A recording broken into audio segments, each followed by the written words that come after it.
don't think I've always argued that if Matt Stafford wins a second Super Bowl, you're going to look at him and Aaron Rodgers. It's going to be a lot harder to say who was all-time better if he gets to a second Super Bowl.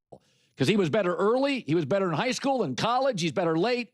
He is on now a heater of all heaters. I mean, I always love Matt, but he can be reckless. He's got a big arm, but I mean, he doesn't get fooled anymore. Is it scheme? Is it growth? Is it Devontae? I mean, Matt, this is like Michael Jordan against the Blazers. Like he's putting his hands up. Like it's like, I don't know. I've never seen him play at this level.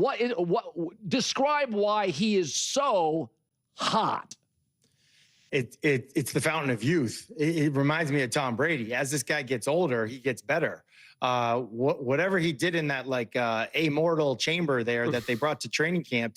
Listen, the whole offseason, we were talking about training camp. We were talking about his bad back. He can't even practice. He went out there trying to, run around. It was like, oh man, this does not look good. He's 37 years old. It does not look good.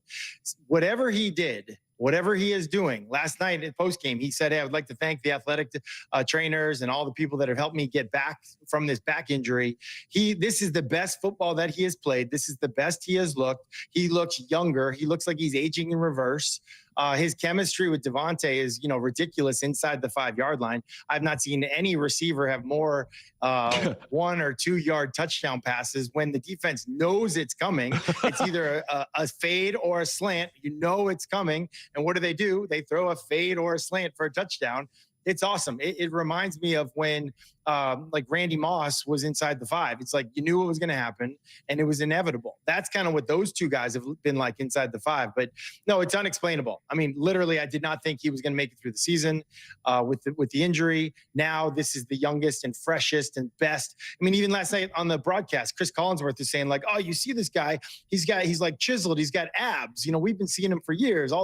Whatever he's doing is working. Yeah, it's working. He looks amazing. Yeah, man, he's got to drop the health routine. Like I've said repeatedly on this channel,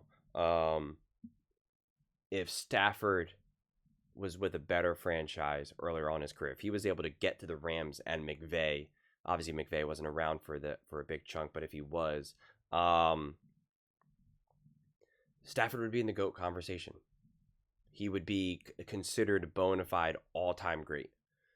It wouldn't even be like kind of a question.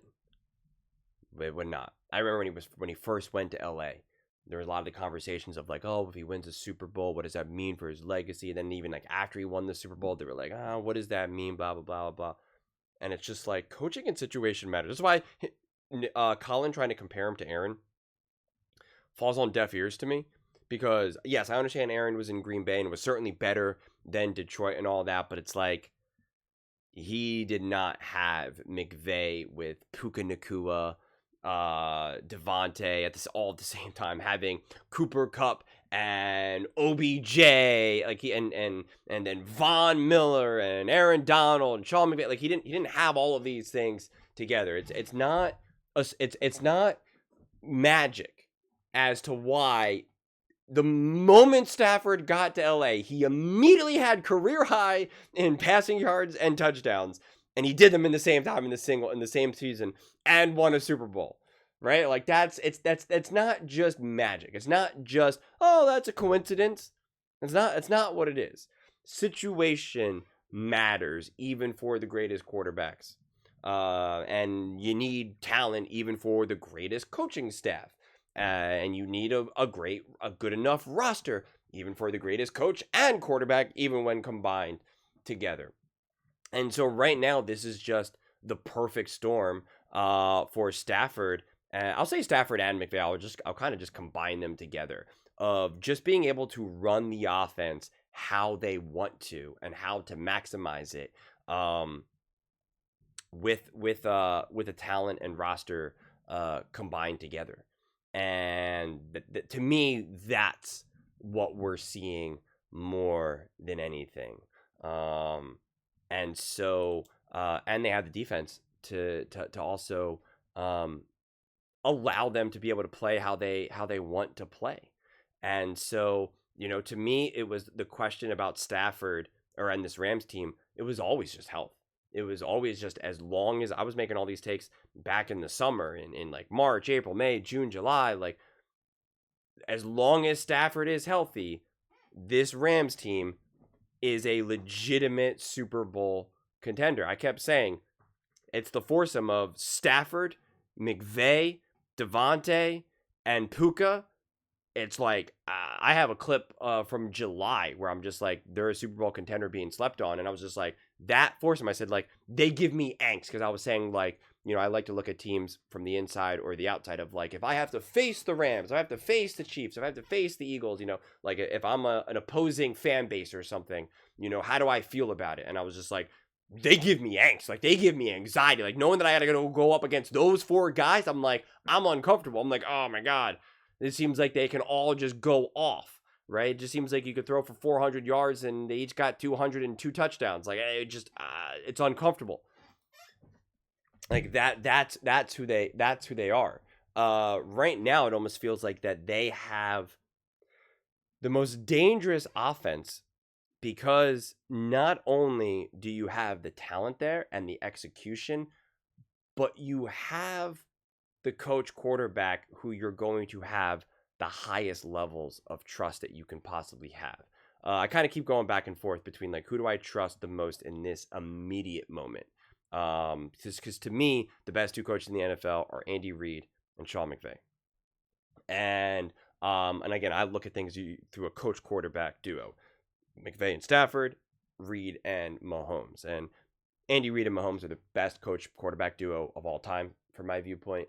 And so you're going to have an insane amount of trust. But if I'm just looking at it based on this year right now, nothing to do in the past, nothing to do with previous Super Bowls, MVPs, none of that matters. Just like, how do you feel right now? It's like, there's a real argument that Stafford and McVay are number one in that category. But even if you can't go that far, you can still say that you would much rather have Puka Nacua, Devontae, like you are way more comfortable and confident with that offense being able to be unlocked in any moment. Now, to be fair, I do, at the core of it, I am going to trust Andy Reid in the big time moments more than I would a McVay. But again, we're not talking about like some massive gap here. It's just that Andy Reid's been there 10 million times. He's been there for decades at this point, and that is real experience. But I mean, once upon a time, you could look at the lines. You could just be like, dude, that offense is so suffocating. It is just an onslaught. You know, you got Gibbs, you got Montgomery, you got Goff, you got Amon-Ra St. Brown. You just keep going on. The genius play calling of Ben Johnson. Oh, my God. And, like, you can't really say that this year. They don't have the coaching or the level of consistency. The Eagles, once upon a time, you could be like AJ, Devontae, Jalen, Saquon. And it's like, their O-line's not good enough and their coaching is not good enough. It's like, so, you know, they got the potential, but like, how much can you trust it? And then, you know, the Bills are whatever. It's like, who are the Bills right now? You know, they're all just Josh Allen. Who are the Ravens right now? Not sure. Lamar Jackson's healthy right now. The Colts, it's like, yeah, they're playing great, but like, do you really trust it? Are you really going to say, I trust Shane Steichen and Daniel Jones combo? Like, maybe not. I don't know. And then how about Drake May and the Patriots? And you're like, you know, I don't know. And then the Chiefs, obviously, who I just went through, you're like, yeah, they're still the Chiefs. It's still Mahomes. It's still Andy. And you got Kelsey and Rashee Rice. And, like, you still got that firepower. You still got that potential. But, like, an Xavier Worthy. But, like, I don't know. If we take away any type of voodoo, any type of fluke plays, any type of, oh, that was just a bad bounce. Oh, I can't believe it tipped the shoelaces and now it's a live ball. We take away any of that and take away any of the defense. And it's just offense. What offense do you want right now? Who do you trust can get the job done? I'm going to go with the Los Angeles Rams over the Kansas City Chiefs.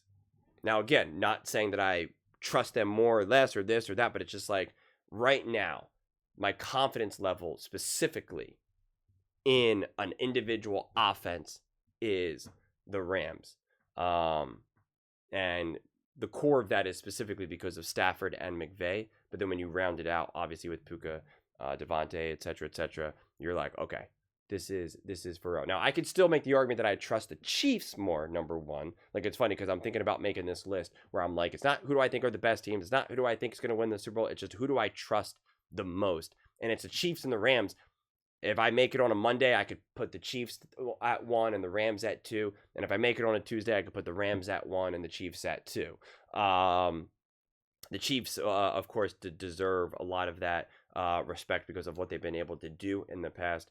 But yeah, I just think what Stafford is doing is awesome, and it's it's great to see. This game doesn't really matter much to me because the Bucks, like I said in my post game clip, like I think they were significantly overrated. Now they're injured. Baker's like they're circling the drain and trending in the wrong direction. So a big win against the Bucks is like, I don't see it as like a big win over a great team. I'm really excited to see what the Rams do against the Seahawks again. And I'm trying to think, do the Rams have any other like legitimate big games here? I mean, no. I mean, they got the Panthers. I know the Panthers are feisty. I get it, but the Cardinals, no. The Lions, it's gonna be interesting, but you're gonna like the Rams. And you have the Falcons and the Cardinals, and then of course the Seahawks. So it's really just one more. I mean, they're probably gonna be favored in every single game except for the Seahawks because it's on the road. Would be my guess. But I mean, the Rams could absolutely win out. Absolutely win out. That is 100% on the table. That's why I'm excited to see what they look against the Seahawks. And again, maybe the Lions. The Lions are so unpredictable right now. Right? I mean, they needed overtime against Jameis Winston. I don't know if you know this, but Matthew Stafford is a better quarterback than Jameis Winston. Whoever the heck the head coach's name right now, I don't even know his name, for the New York Giants. He's not as good as Sean McVay, okay? I mean, Jameis Winston doesn't even have wide receivers right. He doesn't even have a wide receiver 1 or 2 right now. And they're going to the wire overtime. They need a 59-yard field goal to tie it up, right? Feeling like I like the Rams just a little bit more in that situation. But again, it is football. It is the NFL. And the Lions do have firepower, but do they have the ability to call upon it as frequently as the Los Angeles Rams? And, maybe there's a random catch game. Maybe they drop that random game to the Cardinals where you're just like, oh, man, Stafford was 1 touchdown, 2 interceptions for 210 yards. Like, that's always on the table, of course, obviously. Jacoby Brissett's got a little firepower in him. Got a lot of pride with that. Cardinals trying to fight for them lives.